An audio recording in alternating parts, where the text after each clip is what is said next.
मां अवांजे साम्हूं हे पीराने पीर जो किताब खणी आयो। ये मुझे हथ में गुनियत तालिबीन आहे। महबूब सुबहानी कुतुब रब्बानी शेख अब्दुल कादिर जीलानी रहमतुल्लाह अलैह जेको सुल्तानुल औलिया है, जेको पीरन जो भी पीर आहे, जेको वलियन जो भी वली आहे, ऐं हसनी हुसैनी सैयद आहे। महबूब सुबहानी कुतुब रब्बानी शेख अब्दुल कादिर जीलानी रहमतुल्लाह अलैह जे सिलसिला कादरी में वड़ा वड़ा औलिया मौलाना अहमद अली लाहौरी रहमतुल्लाह अलैह या जेके हे दरगाहूं, दरगाह अमरोड शरीफ, दरगाह हालेजी शरीफ, दरगाह बेर शरीफ, भरचूंडी शरीफ, ये तमाम बुजुर्गन जा जेके सिलसिला हिन ये वनी पीराने पीर सां मुंसलिक थियन था। ऐं महबूब सुबहानी कुतुब रब्बानी शेख अब्दुल कादिर जीलानी रहमतुल्लाह अलैह जेको तहां उन जे किताब के जेकने गुनियत तालिबीन के तहां पढ़ंदो तहां के गाल सफा चिट्टी समझ में इंदी त पीराने पीर रहमतुल्लाह अलैह जो नबी साईं जे तरीके ऐं सुन्नत सां केडो प्यारा ऐं महबूब सुबहानी रहमतुल्लाह अलैह वक्त इहो शर्त हो मुरीदन जे लाइ त उन जो मुरीद तॾहिं थींदो जॾहिं उहो आले सुन्नत वल जमात जो उन वटि बाक़ायदा इहो शर्त हो। पीराने पीर रहमतुल्लाह अलैह जो किताब गुनियत तालिबीन जिल्द 1 आहे ऐं सफ़ो नंबर आहे 157। बाकायदा तहां इन्हनि खे पढ़ो। मां तकरीबन हर तकरीर में अॼु मां तकरीर न कंदुसि, तकरीर वरी ॿिए दफ़े मां वक़्त बि ॾिसां थो, हवा बि ॾिसां थो, तव्हांखे बि ॾिसां थो, पोइ दिलि चवे थी तकरीर वरी ॿिए दफ़े। तव्हां थका बि वेठा आहियो। पीराने पीर रहमतुल्लाह अलैह गुनियत तालिबीन जे जिल्द 1 सफ़ा 157 ते हिकिड़ो फसल कायम कयो आहे। वया तक़िदु अहलु सुन्नत अन्न उम्मत नबीना मुहम्मद सल्लल्लाहु अलैहि वसल्लम खैरुल उम्म अजमाइन। पीराने पीर रहमतुल्लाह अलैह फरमायो अहले सुन्नत जो है अकीदो अहले सुन्नत जो है अकीदो। पीराने पीर पंहिंजे किताब गुनियत तालिबीन में लिखियो आहे। फरमाई त अन्न उम्मत नबीना मुहम्मद सल्लल्लाहु अलैहि वसल्लम खैरुल उम्म अजमाइन। नबी साईं जी जेका उम्मत आहे उहा तमाम नबियन जे उम्मतन मजो भली ऐं अफजल तरीन उम्मत। अब नबी साईं जी उम्मत सभिनी नबियन जे उम्मतन खां अफजल आहे या नाहे?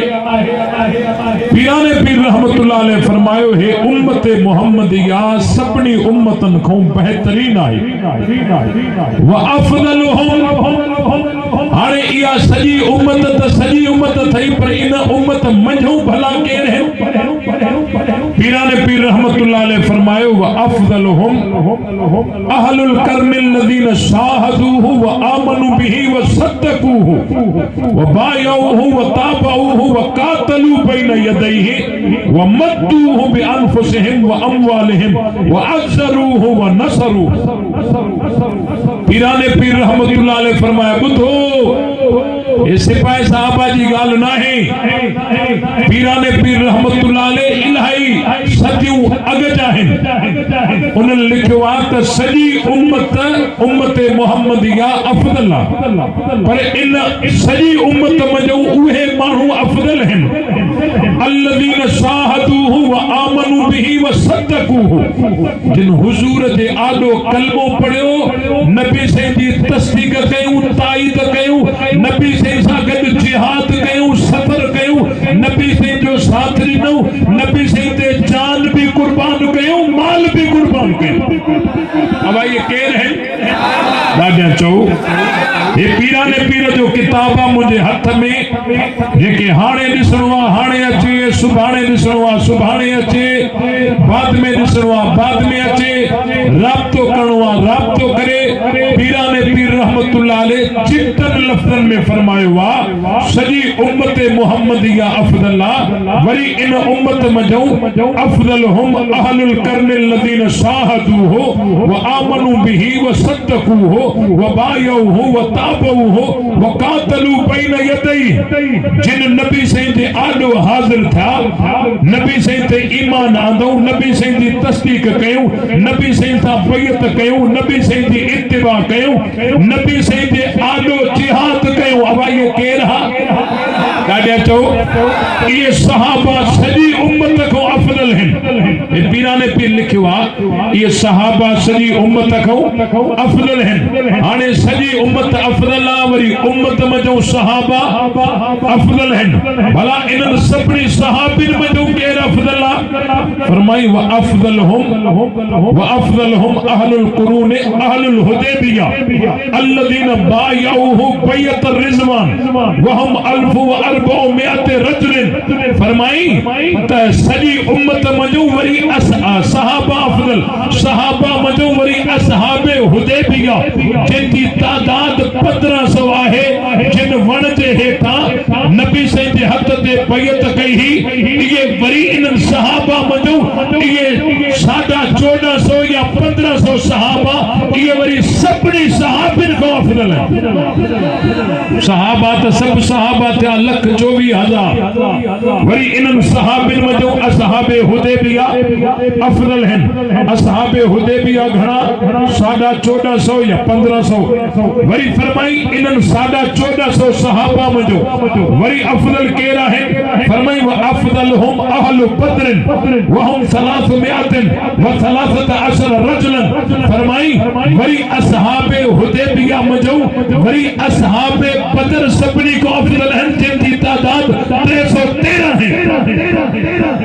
वरी असहाबे हुदैबिया मजो असहाबे बदर जिन जी तादाद 313 आहे वरी उहे अफ़ज़ल आहिनि वरी फरमाई वरी उन्हनि मजो अफ़ज़ल केर आहिनि फरमाई व अफ़ज़ल हुमुल अरबाउन वरी उन्हनि मजो अफ़ज़ल उहे आहिनि जेके 40 आहिनि अल्लज़ीन कमलू बि उमर इब्न ख़त्ताब जिनके हज़रत उमर फारूक रज़ियल्लाहु ताला अन्हु कलमो पढ़ी करे 39 सहाबा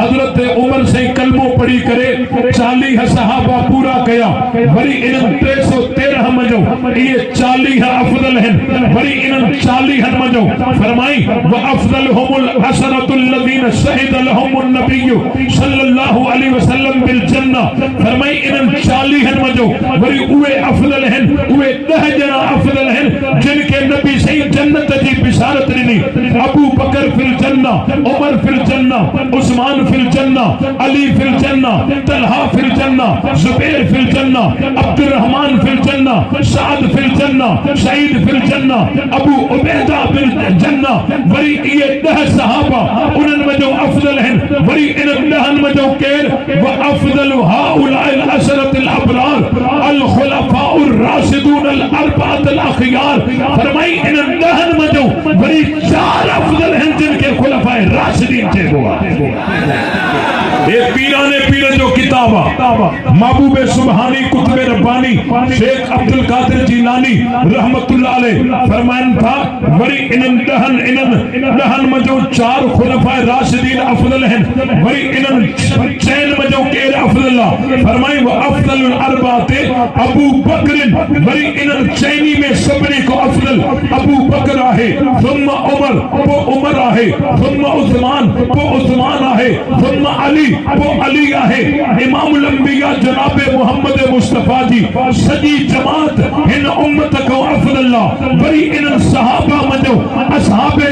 हुदैबिया जेके 1450 हा वरी उहे अफ़ज़ल हा वरी 1450 मजो असहाबे बदर जेके 313 हा वरी उहे अफ़ज़ल हा वरी 313 मजो उहे 40 अफ़ज़ल हा जिनजो चिल्लो हज़रत उमर जे ईमान सां मुकम्मल थियो वरी इन्हनि 40 में वरी उहे 10 अफदल हा जिनके नबी सही जन्नत जी बिशारत ॾिनी जेके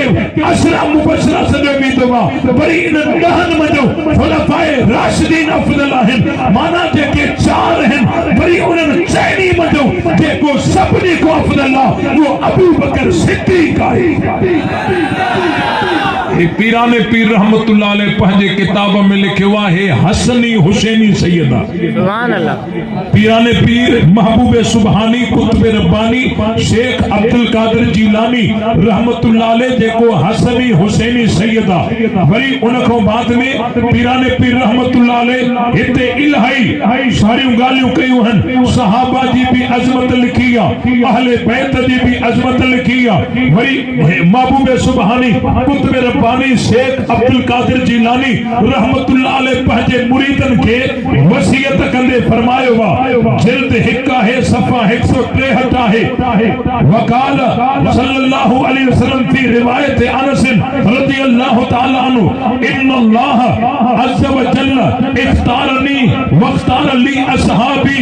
नबी से जी हदीस के नकल कंदे महबूब सुबहानी कुतुब रब्बानी शेख अब्दुल कादिर जीलानी रहमतुल्लाह अलैह फरमायो त नबी के पाक सल्लल्लाहु अलैहि वसल्लम अल्लाह से मुके चूंडियो वा वरी मुझे लाए मुझा यार चूंडिया थई।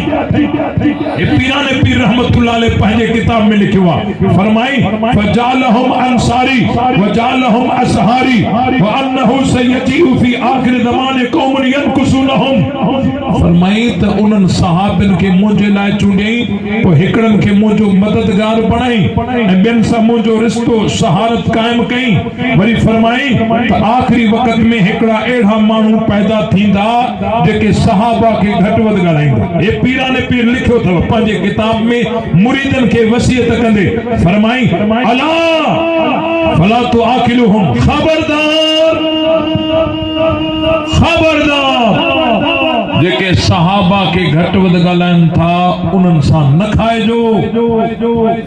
अला इहो खबरदार मान थो कयां हिन ते लिखियल अला अला जी माना है खबरदार फला तो आकिलुहुम खबरदार उन्हनि सां खाइजो न अला फला तो शारिबुहुम खबरदार उन्हनि सां पीजो न अला फला तो नाकिहुहुम खबरदार उन्हनि सां निकाह न कजो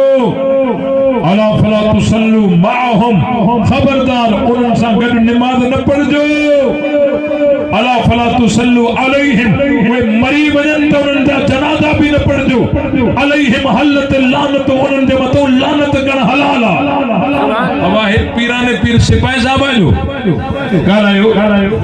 ये अल्लामा हक नवाज जंगवी शहीद रहमतुल्लाह अलैह जे पैदा थियण खां भी कई 100 साल पहिरियों जो पीराने पीर रहमतुल्लाह अलैह हे किताब लिखी विया। असां बाबा का नई ॻाल्हि नथा कयूं असां पीराने पीर जे दग ते आहियूं महबूब सुबहानी कुतुब रब्बानी शेख अब्दुल कादिर जीलानी रहमतुल्लाह अलैह जेका वाट वठाई आहे जेको रस्तो सेखारियो वा उहो रस्तो इहो वा। पीराने पीर पंहिंजे किताब में सहाबा जी अज़मत भी लिखी आहे अहल बैत जी अज़मत भी लिखी आहे। असां पीराने पीर जे दग ते हली करे हसनी हुसैनी सैयद जा ताबेदार थी करे सहाबा जी अज़मत के भी सलाम कयो वा अहल बैत जी अज़मत के भी सलाम कयो वा।